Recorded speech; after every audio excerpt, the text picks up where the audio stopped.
아멘. 할렐루야.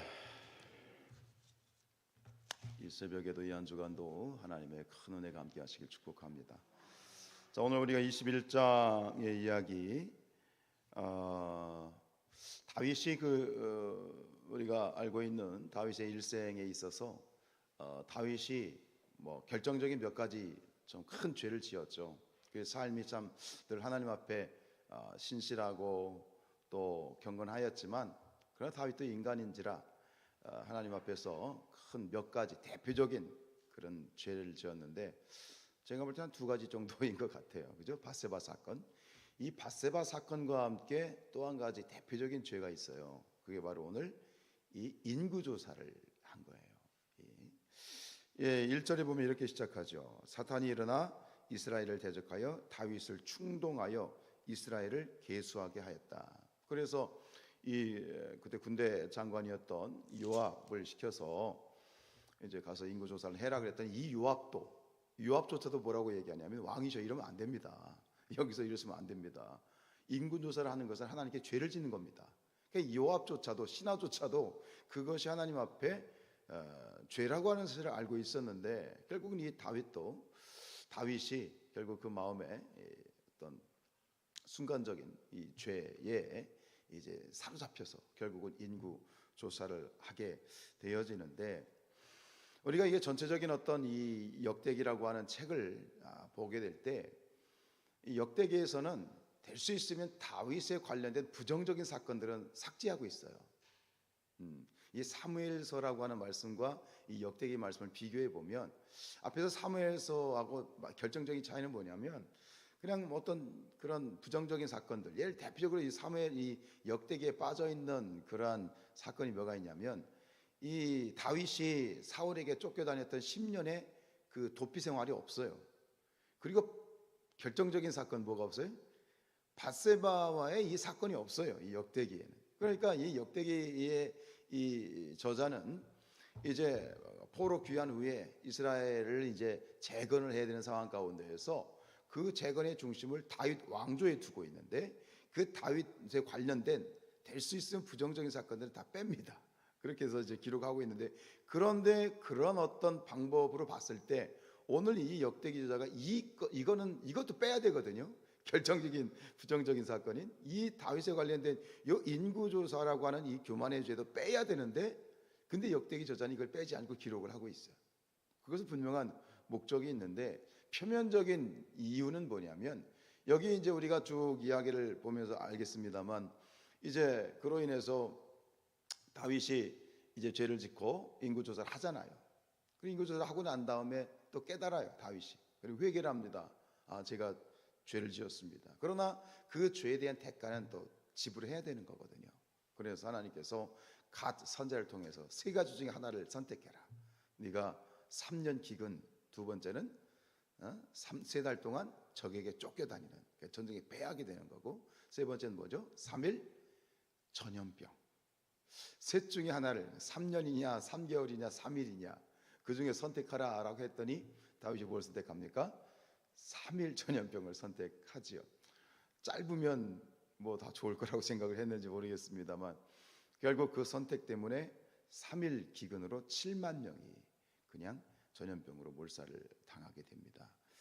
그 다음에 이제 그런 부분에 대해서 하나님도 이건 아니구나 멈추시죠. 그러면서 그 3일 기근을 집행하게 되는 하나님의 천사, 하나님의 사자를 에게 하나님 명령하시죠. 그만해라.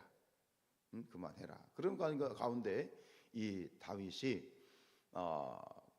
그 천사가 서 있는 그 천사를 보게 되어지는데, 바로 이 심판을 집행했던 이 사자가 서 있던 곳이, 이게 중요한 거예요. 그 사자가 서 있던 곳이 어디입니까? 여부스 사람 오르난의 타작마당. 이걸 기억하셔야 돼요. 결국은 모든 것들 가운데 하나님께서는 사탄의 어떤 그러한 이 다윗을 미혹하는 그런 것들까지도 하나님이 허락하에 있었는데, 결국은 그 목적이 뭐였냐면 바로 이 오르난의 타작마당, 바로 이 부분이 굉장히 중요합니다. 이 오르난의 타작마당이 성경에서 역사적으로 굉장히 중요합니다. 신구약을 통틀어서 굉장히 중요한 장소가 되는 것은 바로 이 오르난의 타작마당이 어디냐? 이게 아브라함의 아들 이삭을 제물로 드렸던 그곳이에요. 그게 바로 이 오르난의 타작마당이에요. 그리고 결국 오늘 다윗은 하나님 앞에 이 모든 심판을 이제 끝맺는 종결시키는 제사를 예배를 드리게 되는데 바로 그 오르난의 타작마당에서 예배를 드리게 되죠. 그 땅을 사서. 근데 이 오르난 타작마당에 결국 무엇이 세워지게 되느냐? 무엇입니까? 바로 그 땅에 성전이 건축이 돼요. 그래서 오늘 이 역대기 21장의 사실은 끝은 어디냐면 22장 1절까지가 이 내용의 끝인데, 여러분들 22장 1절 말씀을 한번 읽어봅시다. 22장 1절 시작. 다윗이 이르되 이는 여호와 하나님의 성전이고 이는 이스라엘의 번제단입니다. 그래서 결국은 이 오르난 타작마당에 앞으로 이제 다윗이 짓지는 않지만 솔로몬에 의해서 짓게 되지만 이제 뒤에 보면 이제 성전 건축에 대한 모든 준비를 하잖아요. 바로 이 오르난의 타작마당에다가 성전을 건축하게 되는 이러한 일들이 있어요. 이게 표면적으로 보면 결국 이 모든 사건을 통해서 이 부정적인 사건을 기록하고 있는 것은 뒤에 이어지는 성전 건축에 대한 그런 것들 예비하심이 있는데, 이건 표면적인 이유고 더 이면적인 이유가 있는 것은 이 기록을 통해서 이 다윗의 죄를 통해서 지금 이 역대기의 1차 독자들, 원독자들에게 지금 저자가 해주고 싶은 이야기가 있는 것이죠. 여러분, 우리가 기억하는 것처럼 이 다윗이 지금까지 모든 전쟁에서 승승장구하였고 모든 전쟁마다 승리하였습니다. 이 다윗이 모든 이러한 승승장구는 그 결정적인 이유가 어디 있습니까? 다윗이 군사적으로 능력이 뛰어났기 때문입니까? 아니면 하나님의 은혜였습니까?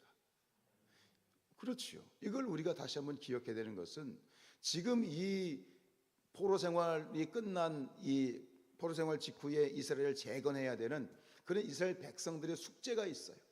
여전히 그들이 바벨론에서 지금 돌아왔지만 이스라엘을 재건해야 되는데 여전히 주변에는 호시탐탐 이스라엘을 노리고 있는 주변 국가들이 으르렁거리고 있어요. 지금 그 재건이라고 하는 숙제를 가지고 있는 이 원독자들에게 있어서 가장 절실한 게 뭡니까? 가장 절실한 거. 그것은 막강한 군사력이에요. 외부 세력들을 막고 자주국방이죠. 자주국방을 이루고 그리고 재건해야 되는 그런 상황 가운데 그들에게 지금 가장 필요하다고 생각할 만한 것이 뭐예요? 우리에게도 군사력이 필요하다. 다윗과 같은 군사력이 필요하다. 이게 우리가 가장 중요한 것이다. 이라고 생각할 수 있는 거예요. 그런데 역대기 저자는 이 그들에게 얘기하는 거예요. 지금 너희들에게 가장 필요한 것은 이 재건과 회복을 위해서 가장 필요한 것은 다윗이 가졌던 그 어마어마한 강한 군사력이 아니라 너희들에겐 지금 가장 필요한 것이 무엇이다? 하나님에 대한 믿음이 필요하다 라고 하는 얘기를 지금 현실적으로 그들에게 던져주기 위해서 이 이야기를 하고 있는 것이지요. 다윗이 이 골리앗과 싸울 때 뭐라고 선포했습니까? 다윗의 선포가 이거 사무엘상 17장 25절에 다윗이 블레셋 사람에게 이르되 너는 칼과 창과 단창으로 내게 나아오거니와 나는 만군의 여호와의 이름 내가 모욕하는 이스라엘 군대의 하나님의 이름으로 나아간다 라고 선포하면서 그 골리앗을 쓰러뜨린 거죠. 오늘 이 역대기의 저자가 이 21장을 기록하고 있는 이유, 다윗의 치부를, 다윗의 부정적인 사건을 다른 데서는 다 빼고 있는데 이 사건을 기록하고 있는 그 저자의 목적과 의도를 우리가 깨달아야 돼요. 오늘 우리에게 필요한 것이 무엇인가? 다윗에게 그랬던 것처럼 이 포로 생활 직후에 이스라엘 재건하는 이스라엘 백성들에게 던져줬던 그 메시지를 다시 오늘 우리가 영원한 진리로 받아야 되겠습니다. 지금 내가 보기에 세상적인 조건과 돈과 어떤 권력과 다른 것들, 물론 현실적으로 그것이 필요하지요. 그러나 오늘 우리에게 던져지는 건 뭐냐면 어떤 문제 앞에서, 어떤 현실 앞에서 그 모든 것들 가운데 정말 너에게 필요한 것, 우리가 붙잡고 기도해야 되는 것은 눈에 보이는 어떠한 세상적인 조건이 아니라 하나님을 바라보는 것이고, 하나님에 대한 믿음이 가장 필요하다.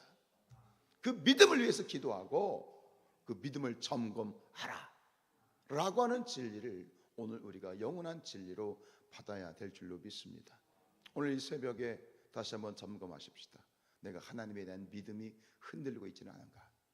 다른 것들이 아니라 가장 먼저 세상 가운데 문제에 반응하지 않고 세상과 사람에게 반응하지 않고 하나님께 반응하고 있는가? 오늘 우리가 다시 한번 하나님 앞에 간절히 기도하고 간구해야 되는 가장 첫 번째 제목은 무엇입니까? 하나님, 나를 불쌍히 여겨 주십시오. 하나님만이 나의 힘이십니다. 하나님이 나의 요새이십니다. 하나님이 나의 구원의 뿌리십니다. 하나님이 나의 능력이십니다. 하나님이 너와 함께 하시면 저는 할 수 있습니다. 그러나 다 있어도 하나님이 저와 함께 하시지 않으면 저는 아무것도 할 수 없습니다. 우리의 교만을 꺾고 겸손히 주님 앞에 오늘 이 새벽에도 주여, 주여 나를 불쌍히 여겨 주옵소서, 도와주시옵소서. 오늘도 간절히 그 기도 가운데 이 하루가 승리되어지고 이 한 주간이 승리되어지고 이 일평생이 승리되어지는 저와 여러분들 되시기를 주님의 이름으로 축복합니다.